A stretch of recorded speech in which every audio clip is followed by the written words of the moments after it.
All right, welcome everyone. We're Semblance of Sanity. I'm Caleb. I'm Jacob. And we're here for Fruits Basket, Season 3, Episode 10. I think we're in the clear. We might be in the clear, yeah. Smooth sailing from here on out. Akito seems to be on the road to redemption. Yep. It's going to be a long one, but it's starting with some acceptance, some forgiveness, and also some connection. Right. And I'm really excited about that. Me too. And okay, if that's the way things are going there, I can almost see things not focusing on it or entirely focusing on it this episode. But there's also a lot of potential stuff to focus on with Kyo, Yuki. Yeah. The rest of the Somas. We could have Uo and Hana. I would love to see that. That would be wonderful. Yeah. Kureno's alive. So there's that too. That as well. It's kind of shows choice at this point, I feel like, because there's lots of things that they can work with, but there's no immediate, super pressing conflict. Right, exactly. I would say that there's probably some immediate things with regards to side characters that have been maybe dealing with some persisting conflicts, a la Shigure. Sure. But as to when those things get addressed, we can kind of just wait and see. So, all right, y'all, without further ado, let's get into this. All right, everyone, now be sure to go check out the reaction portion of the video in the description below, then come back here for the discussion.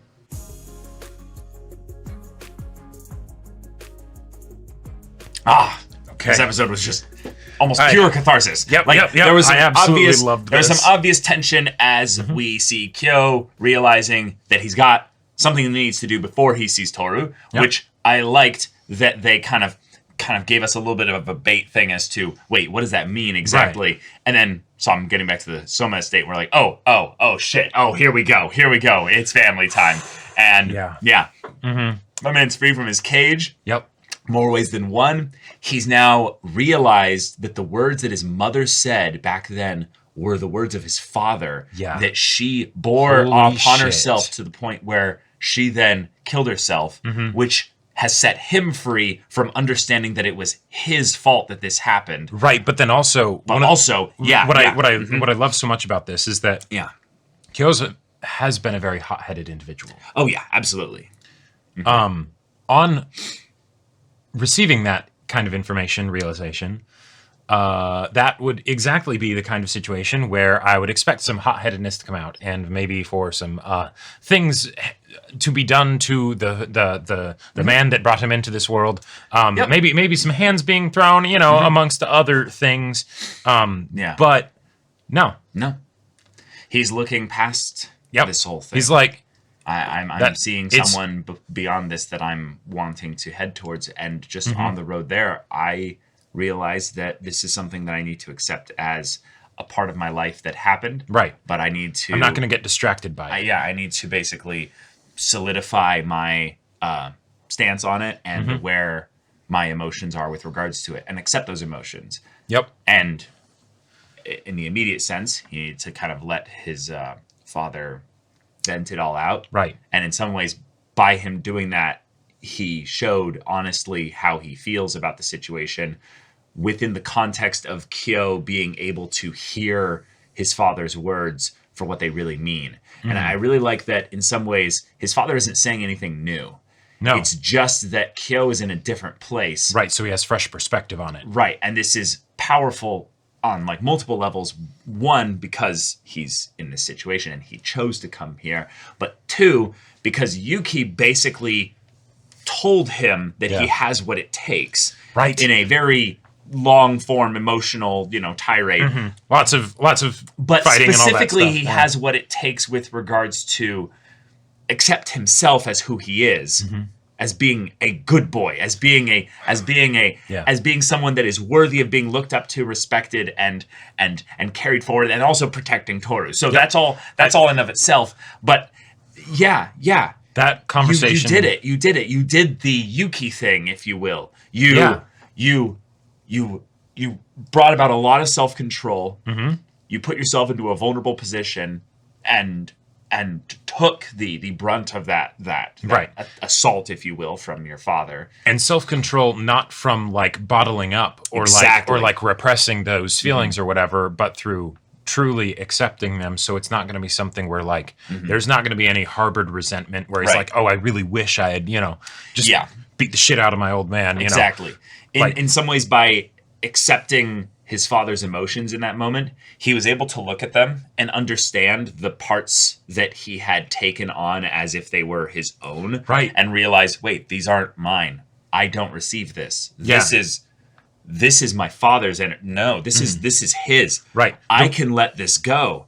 This isn't mine. I don't have to carry this anymore. Yeah. Bye. And but then it's just beautiful. But then I'm so happy for him. Then he drops the bombshell at the end of, I'll be back. I'll see you later. Like, oh my God. That's like that's practically like BMing in a video game. Like, not that he's doing it in any way for like, a negative like thing against his dad, but like you've already won, Kyo. Like you could just stop there and take the W, and that would be, that would be plenty. In some ways, what I kind of like about this is him saying, I'll be back, is a form of saying, well, I told you that I'm going to go and try to keep on living and have wants and desires and live a normal life.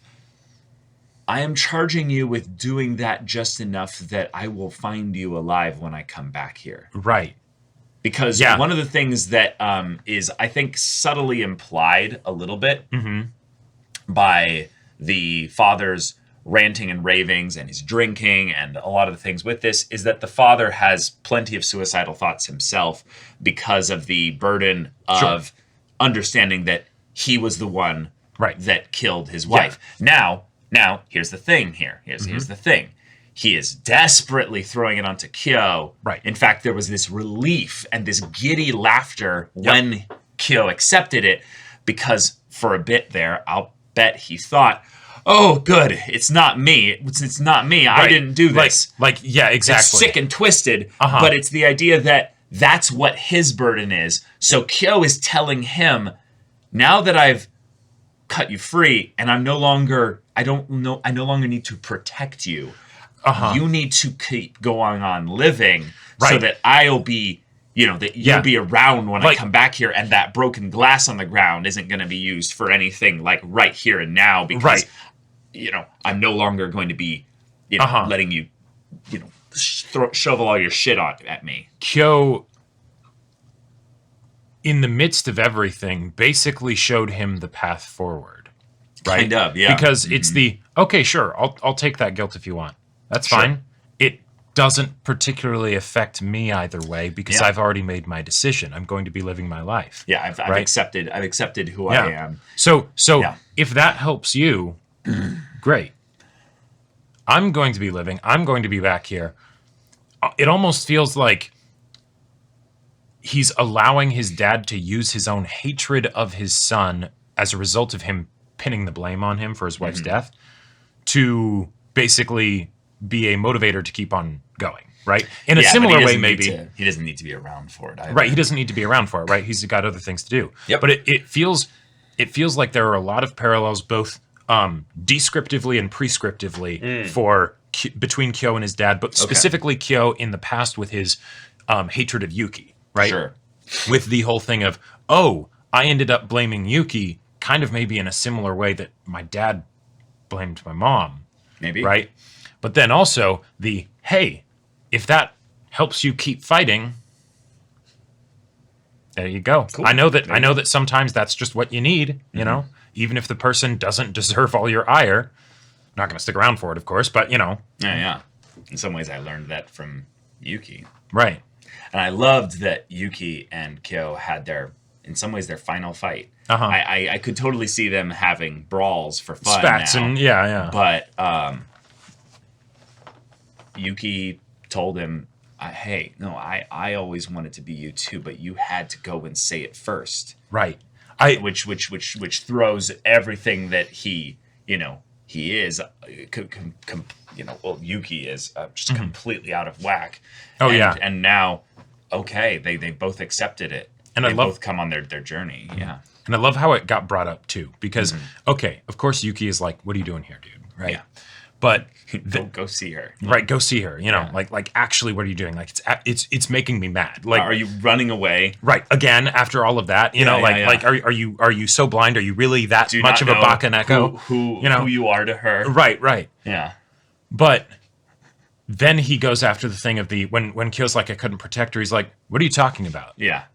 What that you would stop her from falling off a cliff? That if she were to get in some crazy car accident, you would stop it? Are you some kind of superhero? Like it's such a wonderful thing to be said, and it can seem so obvious when it is said, but until it's said, I would say this is a very common kind of thing to feel. Like it's not just Kyo, right? Kyo is a very extreme person, a very extreme character, right? Yeah. But this kind of approach to things, I would say, is fairly common, right? Yeah. Where you feel bad about something because you're thinking, okay, maybe I could have done something, but you're not thinking about what you reasonably could be expected to do. Nope. You're just thinking about what would be theoretically possible, right? It's the way in which people hold themselves to the highest standards possible, but then they don't hold other people to even remotely high standards. Kyo would not blame anybody if they were in his situation and as a young child they weren't able to deal with the abuse of the dad that was making their mom suicidal, and then she ended up killing himself. He would not blame anybody for that. That would be stupid. That would be silly. If someone got in a car accident and they were next to you, right, you wouldn't blame them for the car accident, right? That would be dumb. That would be unreasonable, right? But you're doing that for yourself. Yeah. Interesting. You know, it's like you take it and then you just show it to them, like, you know, just show a mirror, and it's like, is that really what you're trying to be doing here? Yeah. And then of course it goes into the, well, if I could be like you, then I would be a superhero. Yeah. Right.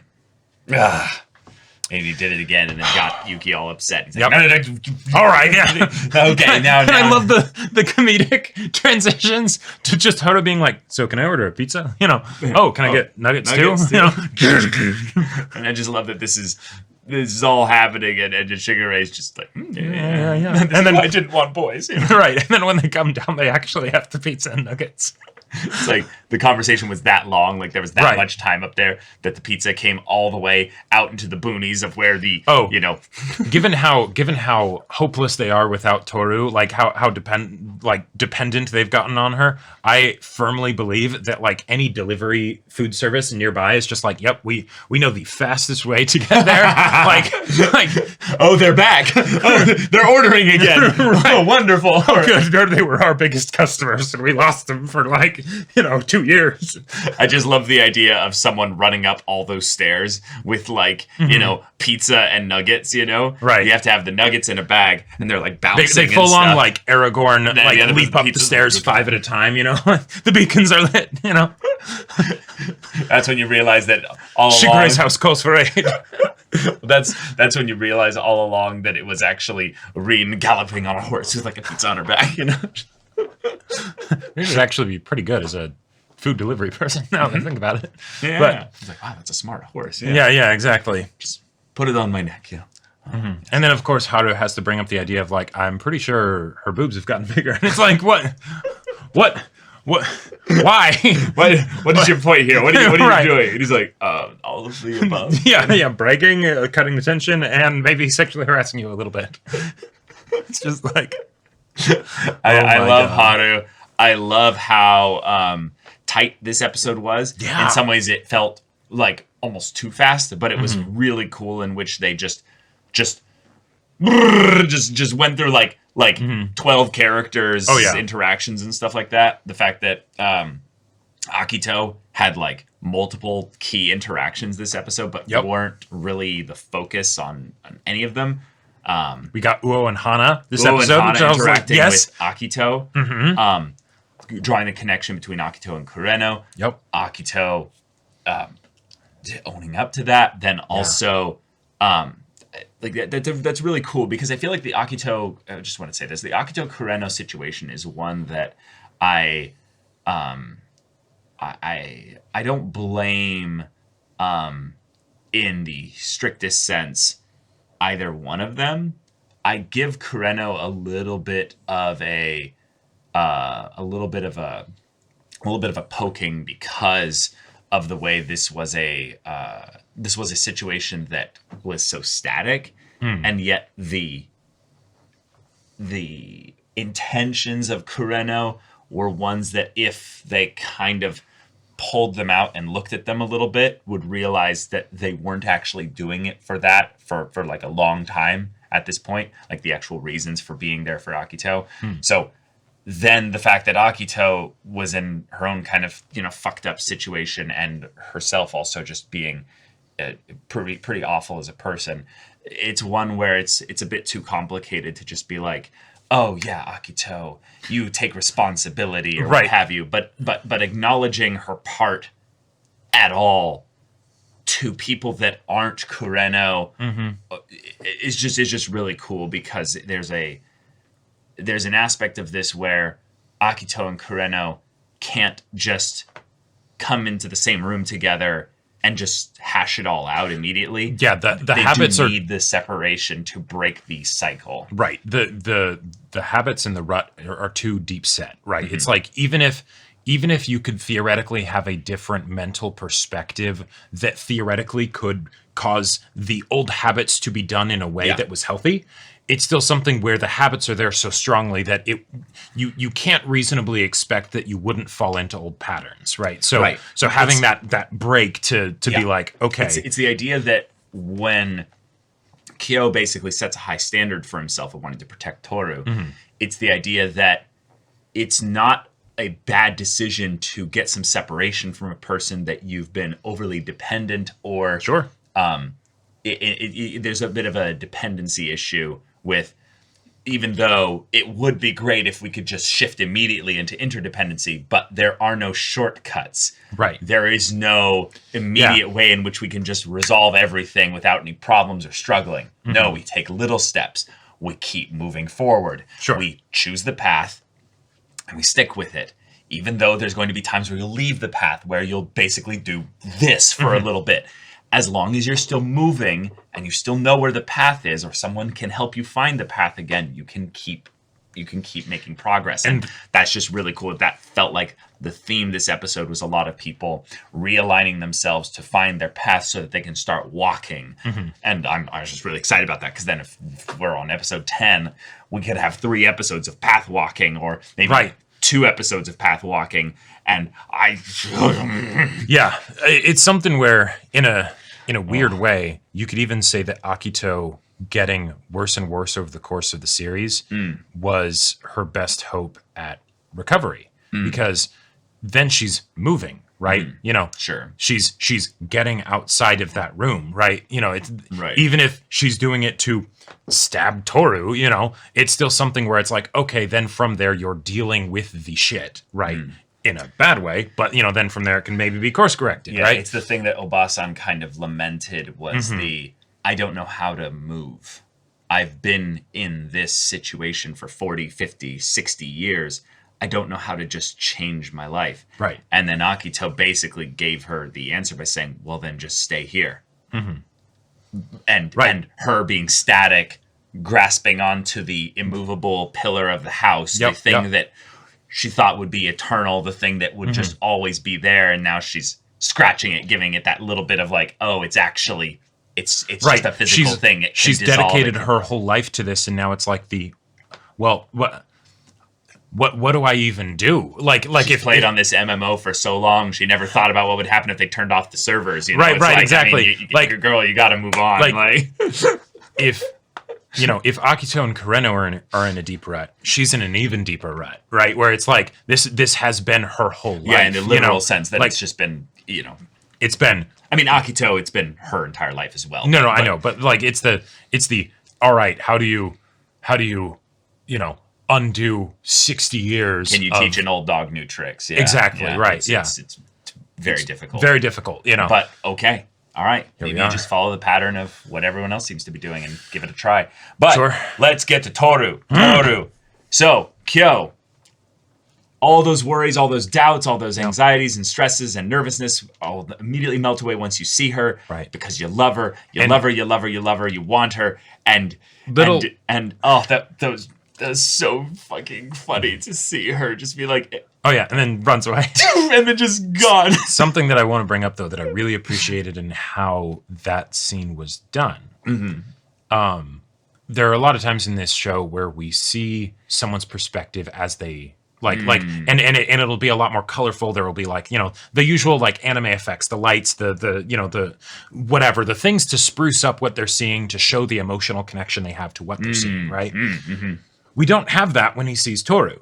No. He's just looking at Toru, right? Yeah. She's not glowing or anything like that. It's just, oh, this girl. And yet there is no doubt in our minds. We like it's good that we get to hear Kyo say it, but even if he hadn't said it, right, we would have known exactly what's going through his head and through his heart at that moment, right? And I love that. I love that so much. Yeah. So, yeah.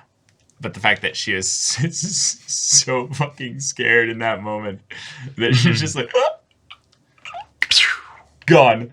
She was thinking like, oh, I'm gonna have a nice quiet walk with. It's great to see my girls, and Hana, my sisters, and we're just gonna make our way there, and then my heartbeat, oh my god, suddenly I feel so physically fit, and my legs are going. I'm going. Yeah, like the idea of the one person chasing after the person that they're in love with, right? It's a classic thing to have happen in a story, right? Yeah.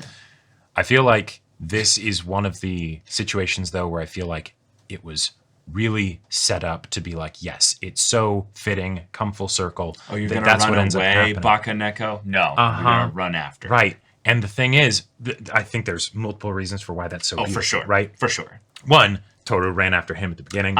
Right. Yeah. Great. Yeah. Two, Toru is running away maybe because of some of the things that Kyo did and said. Yep. Right? But, he's going to run after her. Right?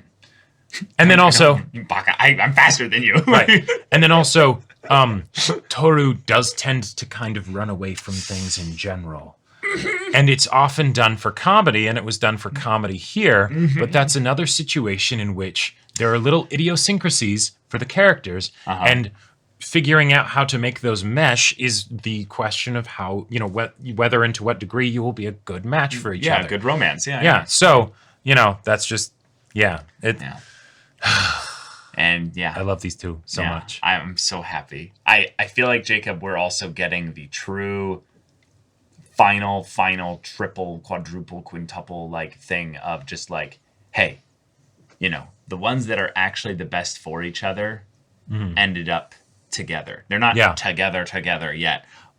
But in some ways, the trope of Yuki being the prince, the one that looked like the superhero, the one that had everything figured out, was actually, not the one for her. It was the one that also runs away, the one that also really needed a mother, the one that was exactly like her in some ways, and flawed in a very similar way. Yeah, exactly like her. And you would never guess it from the surface, right? Yeah. Like you would, their temperaments are totally different. Totally different. But they're fucking made for each other. And so I feel like for all romantic shippers in anime where the I don't know, the Genki rougher, not as, pretty and, just like prim and put together character, whether it's the guy or the girl or whatever, doesn't get to, get with the main character. This is fucking Kyo's time. This is our turn. Yeah, that's right. And that feels so good, not just because it's like, narratively it's poignant and perfect and beautiful and, and all of that. But now I'm thinking back to all those times where I was like, but Kyo doesn't have a snowball's chance in hell. Like, it's gonna be Yuki because he's the prince and all of that stuff. And now it's like, nope. Fruits Basket's like, nope. No, we don't fuck that way. No. No. Yeah. We got you, boo. We got you. I would absolutely love to be able to pick the brain of the mangaka with the thought process for the decision to have this go this way. Because I could totally see it being something where it wasn't necessarily decided to be that way from the beginning. And then it's like, oh, as you write these characters, Yeah, you it get to doesn't know have to be, them. no. You realize, these are the ones that are like perfect for each other. Yeah. Or maybe it was something where it was planned from the beginning, specifically maybe as a subversion of the Prince thing, right? Where it's like, I think that Yuki's development might have been one that wasn't as planned out from the beginning, maybe because of a couple things. But I think that there's a very real possibility that Kyo was the planned romantic end from the beginning. Which especially makes sense with the season 1 finale of like that being a very... Well, even looking back on like when Kyo was introduced, I feel like there's a couple things that are another trope that actually plays a lot harder into the idea that Kyo was the pick, and that's that he's the monster bad boy that needs to be tamed by the beauty. And that isn't really what they're doing here even. No. But on the surface, you could very much see it that both of those tropes, the prince, but then also the dangerous one, stay away from me, you know? Like those two archetypes were pitted up against each other and both looked at as valid. Let them fight. Yeah. But we're not going to have a crazy love triangle. No. We're going to have just some interesting miscommunications and misunderstandings that lead to this. And also, I'm just really glad that he's able to run after her and this is how the show's going to end. We have probably some drama things that could be brought up, but they can't keep pushing it away from us. Nope. We have one episode probably of it's all going to be solidified. It's absolutely I'm beautiful, so and I love happy. that they're getting the time. It's not like something that's like needs to fit into the end of like this episode. I mean, they focused on all the other characters. No, exactly. Toru wasn't the focus. This episode. Yep. Makes sense. Which also works nicely because then you have the conflict of like the main character being one of the later resolutions because that's when the story ends. Yeah. Yep. One of the other things that I just realized is that at the beginning of the show, one of the things that Toru mentions is like, I wish I could have been a cat zodiac. Like something along those lines, where she specifically had a close attachment to the cat zodiac. And now I'm like, yeah. Well. Maybe we're being told the entire time, you know? Yeah. But y'all, thank you so much for watching this episode's reaction and discussion. If you want to see the next episode's reaction and discussion right now, though, go check out the link in the description below for our Patreon. You can get an early access there. You can watch full-length timer reactions there, and all this comes with Discord access, so you can chat with us in the community there about this show, about anime in general, and also be sure to check out our Twitch channel. We stream every weekday. The info's in the description. Yes, if any of that interests you, we'll see you there. But until then, we're Semblance of Sanity. I'm Caleb. I'm Jacob. And we'll see you all next time.